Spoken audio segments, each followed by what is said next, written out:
masidi khoi cha hotel amada changmina sikwa mayam cha hotel se fine dine haina ming tholi ado mayam na mafam je horen dudum hangdau leirabni kai dano cha hotel du bo khoi tang lak sage haidana ko ado mayam address am tak sage nagampal ki mayam khoi overbridge laibado overbridge tagi khatang awalom da haigalaga adum building se ama ani ahum mari muksuba dum building da makharom thangba side ta mayam fine dine dum ira leire ko mafam sida phangiba item sing si kari no amtang yengminase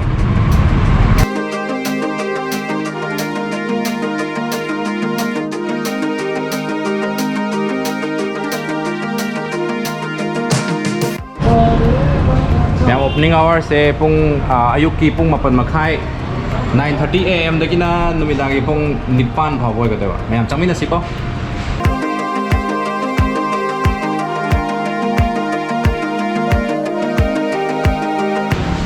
sila na counter ka doi good morning brother good morning brother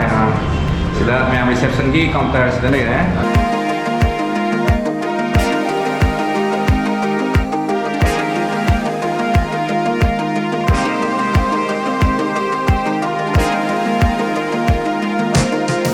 Imphal-gi mayam maruiba yam phajaba mafam sing punamak sida uba phangi ko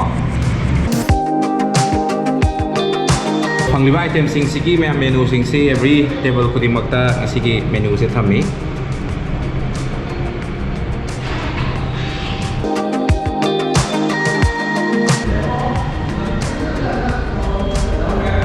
washroom và khut ham cái hai cái số sida le sida ham bagi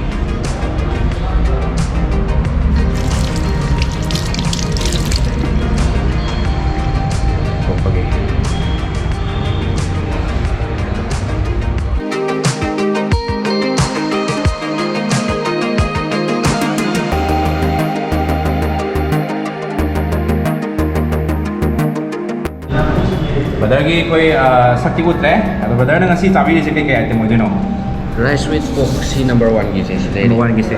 kai dilu pacham yang kai ka tang pi ba se wa ga doi ne bu ko okay mahau kamai to gi ta hai bi na mau je hawe chak si yam yam da lo kai no han bai chak se ka tang piak ro si na de ai sa lo sele s item sing kai kai no ha pi ai se mai set sila kai no kang soi amane adagi pork kai no angau ba amane adagi iron ba maga de hawai thong mong okay sina iromba sina iromba dai si sina hawai thong boy doni dagi si sina pork dai sina kang soi ba kai pero thank you sing ba su play tum dai dai mayam ko en ba tum pam bi la ga su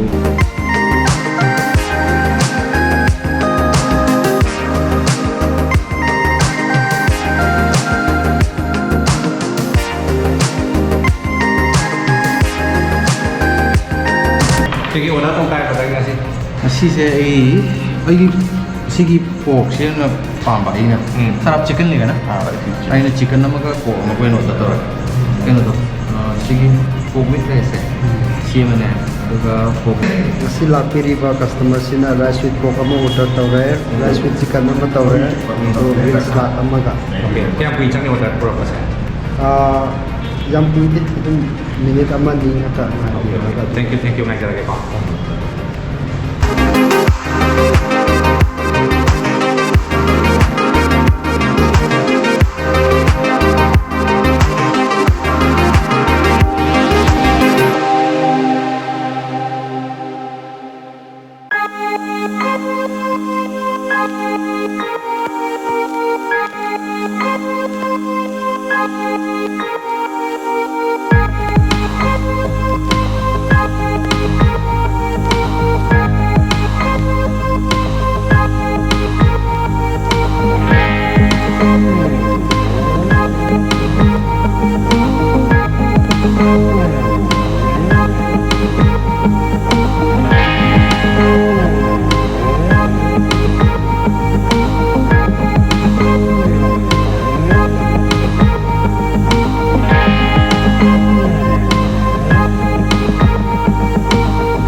Dine Hotel ꯑꯩꯈꯣꯏꯅ ꯒꯝꯄꯥꯅ ꯃꯌꯥꯝ ꯄꯨꯝꯅꯃꯛ ꯄꯨꯡ 10 ꯑꯣꯛꯆꯔꯤ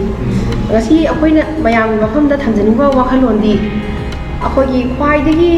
affordable ꯑꯣꯏꯕ ꯃꯃꯜꯗ ꯃꯁꯂꯥ ꯈ꯭ꯋꯥꯏꯗꯒꯤ ꯍꯥꯞꯇꯕ ꯑꯃꯗꯤ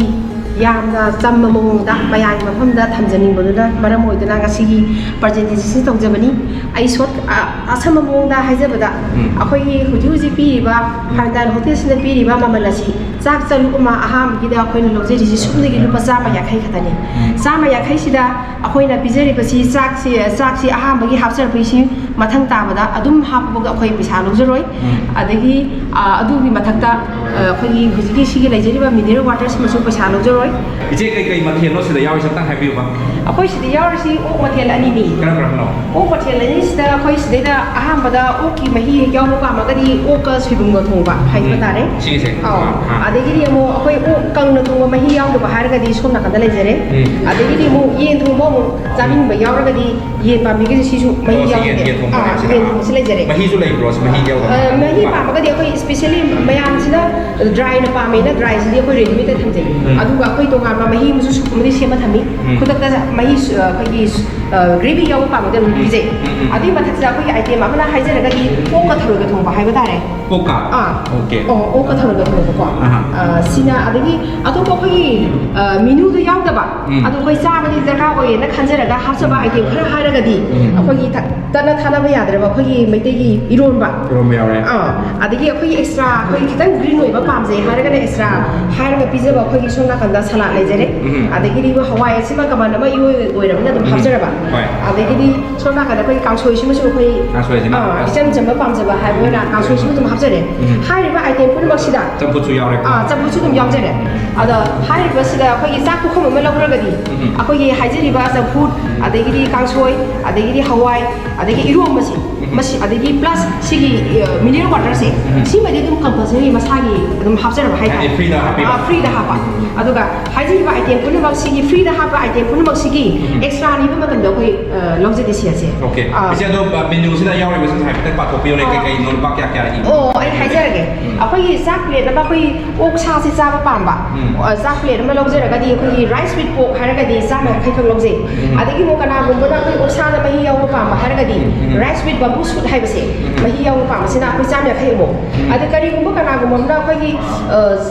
ꯌꯦꯟ ꯑꯩꯈꯣꯏꯒꯤ ꯇꯦꯀꯣꯟ ꯑꯝꯇ ꯂꯧꯖꯒꯦ ꯍꯥꯏꯔꯒꯗꯤ ꯑꯗꯨꯁꯨ ꯌꯦꯟ ꯇꯦꯀꯣꯟ ꯔꯥꯏꯁ ꯋꯤꯠ ꯆꯤꯀꯟꯗꯅ 150 ꯑꯗꯒꯤ ꯑꯦꯛꯁꯇ꯭ꯔꯥ ꯄ꯭ꯂꯦꯠ ꯑꯃ ꯑꯩꯈꯣꯏꯒꯤ ꯑꯣꯛ ꯊꯣꯡꯕꯁꯤ ꯂꯧꯖꯕ ꯍꯥꯏꯕꯗꯤ ꯕꯝꯕꯨ ꯁꯨꯠ ꯑꯣꯏꯕ ꯌꯥꯏ ꯅꯠꯇ꯭ꯔꯒ ꯄꯣꯛ ꯑꯣꯏꯕ ꯌꯥꯏ ꯅꯠꯇ꯭ꯔꯒ ꯆꯤꯀꯟ ꯑꯣꯏꯕ ꯌꯥꯏ ꯄꯥꯔ ꯇꯦꯀꯣꯟꯗ ꯑꯩꯈꯣꯏ ꯂꯨꯄꯥ 50 ꯍꯥꯞꯄ ꯍꯥꯏꯇꯥꯔꯦ ꯑꯗꯨꯒ ꯊꯔꯣꯏꯁꯤꯁꯨ only 50 rupees per plate ꯅꯤ ꯑꯗꯨꯒ ꯒ꯭ꯔꯤꯟ ꯁꯂꯥꯗꯁꯤꯁꯨ 50 rupees per plate ꯅꯤ ꯑꯗꯨꯒ ꯍꯥꯏꯖꯅꯤꯡꯉꯤꯁꯤ ꯍꯥꯏꯔꯤꯕ ꯍꯤꯟꯖꯥꯡꯁꯤꯗ ꯑꯩꯈꯣꯏꯅ ꯊꯝꯖꯔꯤꯕ ꯋꯥꯈꯜꯂꯣꯟꯁꯤ ꯃꯌꯥꯝꯕꯨ ꯁꯥꯁꯤ ꯈ꯭ꯋꯥꯏꯗꯒꯤ ꯆꯝꯕ ꯃꯑꯣꯡꯗ ꯑꯗꯨꯒ ꯑꯍꯥꯎꯕ ꯃꯑꯣꯡꯗ ꯄꯤꯅꯕ ꯍꯣꯠꯅꯖꯕ ꯊꯤꯝꯅꯤ ꯑꯩꯈꯣꯏꯒꯤꯁꯦ ꯑꯗꯣ ꯊꯣꯡꯕ ꯃꯇꯝꯗ ꯌꯥꯝꯅ ꯉꯛꯄ ꯑꯃꯅ ꯑꯩꯈꯣꯏꯒꯤ ꯌꯦꯟ ꯊꯣꯡꯕ ꯑꯣꯏꯔꯣ ꯑꯣꯛ ꯊꯣꯡꯕ ꯑꯣꯏꯔꯣ ꯑꯩꯈꯣꯏ ꯃꯁꯥꯂꯥ ꯑꯃꯠꯇ ꯁꯤꯖꯤꯟꯅꯗꯦ ꯑꯦꯛꯗꯝ ꯖꯤꯔꯣ ꯑꯣꯏꯕꯀꯣ ꯃꯁꯥꯂꯥꯁꯦ ꯑꯗꯨꯒ ꯑꯣꯛ ꯊꯣꯡꯕꯗ ꯑꯩꯈꯣꯏꯗꯤ ꯊꯥꯎ ꯑꯍꯦꯟꯕ ꯌꯥꯎꯔꯒꯗꯤ ꯃꯗꯨꯒꯤ ꯑꯦꯛꯁꯇ꯭ꯔꯥ ꯐꯦꯠꯁꯤ ꯌꯥꯎꯗꯅꯕ ꯍꯥꯏꯅ ꯃꯗꯨꯒꯤ ꯊꯥꯎꯁꯤꯃ ꯂꯧꯊꯣꯛꯆꯩ ꯑꯗꯨꯒ ꯑꯣꯛ ꯊꯣꯡꯕꯁꯤꯗ ꯑꯩꯈꯣꯏ ꯃꯁꯥꯂꯥꯁꯤꯃ ꯀꯔꯤꯝꯇ ꯊꯥꯛꯆꯗꯦ ꯖꯤꯔꯣꯅꯤ ꯊꯥꯎꯁꯨ ꯊꯥꯛꯆꯗꯦ ꯑꯗꯒꯤꯗꯤ ꯌꯦꯟ ꯊꯣꯡꯕꯗꯅ ꯑꯩꯈꯣꯏ ꯊꯥꯎ ꯈꯤꯇꯪꯈꯛ ꯊꯥꯛꯆꯩ ꯑꯗꯨꯒ ꯊꯔꯣꯏ ꯊꯣꯡꯕꯗ ꯑꯗꯣ ꯍꯥꯏꯔꯤꯕ ꯊꯥꯎꯁꯤ ꯍꯦꯜꯊ ꯀꯟꯁꯔꯟ ꯇꯧꯔꯒ ꯑꯩꯈꯣꯏꯅ ꯁꯨꯞꯅꯒꯤ ꯍꯥꯏꯔꯤꯕ ꯁꯤꯒꯤ ꯐꯣꯔꯆꯨꯟ ꯕ꯭ꯔꯥꯟꯁꯦ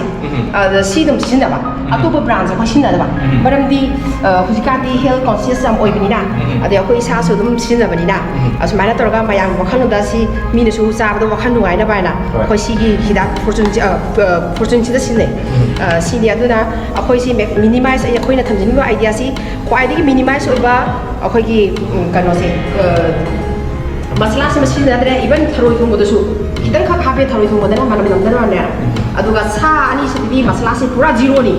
ꯑꯗꯨꯒ ꯑꯩꯈꯣꯏꯒꯤ ꯉꯁꯥꯏꯒꯤ ꯌꯦꯟꯁꯤꯗꯗꯤ ꯈꯤꯇꯪ ꯃꯥꯒꯤ ꯁꯥ ꯃꯅꯝꯁꯤ ꯇꯣꯉꯥꯟꯕ ꯑꯃ ꯑꯣꯏꯌꯦꯅ ꯑꯩꯈꯣꯏꯅ ꯃꯥꯁꯤ ꯍꯥꯠꯅꯕ ꯍꯥꯏꯅ ꯆꯅꯝꯒ ꯇꯤꯜꯍꯧꯒꯗꯤ ꯈꯤꯇꯪ ꯊꯥꯛꯆꯩ ꯑꯗꯨꯒ ꯑꯍꯦꯟꯕꯗꯤ ꯊꯥꯛꯆꯗ꯭ꯔꯦ ꯃꯆꯨꯁꯨ ꯊꯥꯛꯆꯗꯦꯀꯣ ꯁꯥꯁꯤꯡꯁꯦ ꯉꯥꯡꯖꯔꯕꯁꯨ ꯑꯩꯈꯣꯏ ꯃꯆꯨ ꯊꯥꯛꯆꯗꯦ ꯍꯣꯏ ꯑꯗꯣ ꯄꯕ꯭ꯂꯤꯛꯇ ꯃꯅꯤꯄꯨꯔ ꯃꯌꯥꯝ ꯑꯁꯤ ꯌꯦꯡꯕꯤꯒꯗꯧꯔꯤꯕ ꯚ꯭ꯌꯨꯋꯔꯁꯤꯡ ꯍꯥꯏꯇꯥꯔꯦ ꯀꯔꯤ ꯍꯥꯏꯕꯤꯅꯤꯡꯉꯤ ꯃꯌꯥꯝꯗ ꯃꯍꯥꯎ ꯇꯪꯍꯟꯅꯤꯡꯕꯒꯤ ꯑꯄꯥꯝꯕ ꯂꯩꯕꯤꯔꯒꯅꯤ ꯍꯥꯏꯅ ꯈꯜꯂꯦ ꯀꯔꯤ ꯃꯦꯁꯦꯖ ꯀꯔꯤ ꯐꯣꯡꯗꯣꯛꯄꯤꯅꯤꯡꯉꯤ ꯃꯌꯥꯝꯗ ꯑꯩꯅ ꯐꯣꯡꯗꯣꯛꯅꯤꯡꯕ ꯃꯦꯁꯦꯖꯇꯤ ꯑꯩꯈꯣꯏꯒꯤ ꯁꯥꯏꯟ ꯕꯣꯔꯗꯇ ꯁꯤ ꯏꯖꯔꯦ ꯑꯦ ꯆꯣꯏꯁ ꯐꯣꯔ ꯃꯤꯠ ꯑꯅ ꯑꯗꯨꯅ ꯁꯥ ꯆꯥꯕ ꯈꯨꯗꯤꯡꯃꯛꯁꯦ ꯑꯩꯈꯣꯏꯒꯤ ꯁꯥꯒꯤ ꯇꯁꯦꯡꯅ ꯃꯍꯥꯎ ꯈꯪꯕ ꯃꯤꯗꯤ ꯑꯩꯈꯣꯏꯒꯤ ꯃꯍꯥꯎꯁꯤ ꯄꯥꯝꯒꯅꯤꯅ ꯈꯜꯂꯦ ꯃꯔꯝꯗꯤ ꯁꯥꯒꯤ ꯃꯍꯥꯎꯁꯤ ꯃꯁꯂꯥ ꯃꯌꯥꯝ ꯊꯥꯛꯆꯜꯂꯒꯗꯤ ꯃꯥꯒꯤ ꯃꯍꯥꯎ ꯁꯥꯒꯤ ꯃꯍꯥꯎꯁꯤ ꯃꯥꯡꯉꯤ ꯑꯗꯣ ꯑꯩꯈꯣꯏꯒꯤꯁꯤꯗꯤ ꯃꯁꯂꯥ ꯌꯥꯎꯗꯅ ꯁꯥꯒꯤ ꯃꯍꯥꯎꯗ ꯇꯁꯦꯡꯅ ꯂꯧꯅꯕ ꯍꯣꯠꯅꯕꯅꯤꯅ ꯁꯥꯕꯨ ꯇꯁꯦꯡꯅ ꯄꯥꯝꯖꯕ ꯃꯤꯑꯣꯏ ꯑꯣꯏꯔꯒꯗꯤ ꯑꯩꯈꯣꯏꯒꯤ ꯗꯤꯁꯁꯤ ꯏꯁ ꯑꯦ ꯁꯤꯌꯣꯔ ꯆꯣꯏꯁꯅꯤ ꯈꯟꯖꯩ ꯑꯩꯅ ꯑꯗꯨꯗꯤ ꯃꯌꯥꯝ ꯂꯦꯡꯉꯅꯤ ꯑꯗꯨꯝ ꯔꯦꯗꯤ ꯂꯩꯖꯔꯦ ꯁꯦꯕꯥ ꯇꯧꯕꯤꯗꯕ ꯑꯗꯣ ꯏꯌꯥꯝꯕꯅꯤ ꯉꯁꯤꯁꯦ ꯑꯩꯈꯣꯏ ꯆꯥꯕ ꯂꯣꯏꯕꯤꯔ ꯃꯥꯜꯂꯦ ꯏꯌꯥꯝꯕ ꯁꯤꯠ ꯊꯨꯅꯥꯕ ꯃꯥꯜꯂꯦ ꯃꯍꯥꯎ ꯀꯃꯥꯏꯅ ꯇꯧꯕꯤꯒꯦ ꯑꯝꯇ ꯍꯥꯏꯕꯤꯔꯛꯑꯣ ꯑꯁ ꯌꯥꯝ ꯄꯦꯟꯅ ꯌꯥꯝ ꯍꯥꯎꯅ ꯐꯖꯅ ꯆꯥꯔꯦ ꯁꯤꯃꯗꯤ ꯌꯥꯝ ꯊꯤꯅ ꯁꯦꯇꯤꯁꯐꯦꯛꯇꯔꯤ ꯑꯣꯏꯕ ꯁꯥꯒꯤ ꯍꯦꯛ ꯑꯁꯦꯡꯕ ꯃꯍꯥꯎꯗꯣ ꯐꯖꯅ ꯐꯪꯕ ꯍꯥꯏꯕꯗꯣ ꯑꯗꯨꯁꯨ ꯑꯣꯏꯅ ꯂꯩꯔꯦ ꯑꯗꯨꯅ ꯁꯤ ꯌꯥꯝ ꯊꯤꯅ ꯍꯥꯎꯔꯦ ꯃꯁꯤ ꯑꯩ ꯃꯌꯥꯝꯗ ꯑꯃꯨꯛꯇꯪ ꯇ꯭ꯔꯥꯏ ꯇꯧꯍꯟꯅꯤꯡꯉꯤ ꯃꯁꯤ ꯃꯐꯝꯁꯦ ꯑꯃꯨꯛꯇꯪ ꯆꯥꯔꯒ ꯀꯝꯕ ꯃꯍꯥꯎꯅ ꯃꯁꯤꯒꯤ ꯔꯦꯁꯤꯄꯤꯁꯤ ꯀꯝꯄ꯭ꯂꯤꯠꯂꯤ ꯇꯣꯉꯥꯟꯕ ꯑꯃ ꯄ꯭ꯂꯁ ꯁ꯭ꯄꯥꯏꯁꯂꯦꯁꯅꯦ ꯍꯥꯏꯔꯒꯁꯨ ꯆꯥꯕꯗ ꯍꯪꯒꯣꯏꯅꯤꯡꯉꯥꯏ ꯑꯣꯏꯕ ꯅꯠꯇ꯭ꯔꯒꯅ ꯇꯟꯒꯗꯕ ꯑꯝꯇ ꯑꯣꯏꯗꯦꯕ ꯁꯦꯟ ꯈꯜꯂꯤ ꯑꯗꯨꯒ ꯄ꯭ꯂꯁ ꯌꯦꯡꯕꯗꯁꯨ ꯉꯁꯥꯏ ꯄꯨꯊꯣꯔꯛꯏꯕ ꯃꯤꯠꯁꯦ ꯌꯥꯝ ꯊꯤꯅ ꯑꯦꯇ꯭ꯔꯦꯛꯇꯤꯞ ꯑꯣꯏꯅ ꯍꯦꯛ ꯎꯕꯒ ꯑꯗꯨꯝ ꯋꯥꯇꯔꯤꯡ ꯑꯣꯏꯕ ꯑꯃ ꯑꯣꯏꯕꯗꯣ ꯑꯣꯏꯌꯦ ꯑꯝꯇꯪ ꯃꯌꯥꯝꯗꯁꯨ ꯌꯦꯡꯍꯟꯅꯤꯡꯉꯤ थैंक यू सर कैसे रहा आज का टेस्ट थोड़ा बताइए Yeah, it's really amazing. You can understand by seeing my plates and bowls because everything is empty Right. and really nice. So nothing was there in that curry. Everything was the masala. Nothing was. It's so how was the taste? very good. Like a dry chili powder kind of smell or taste. Never find in here. It's everything is natural and very good in taste. So any message to the public who will be watching this video? Yeah. After watching this video, please come and enjoy the meal, and you can feel the difference. Okay. Thank you so much for your time. Sir.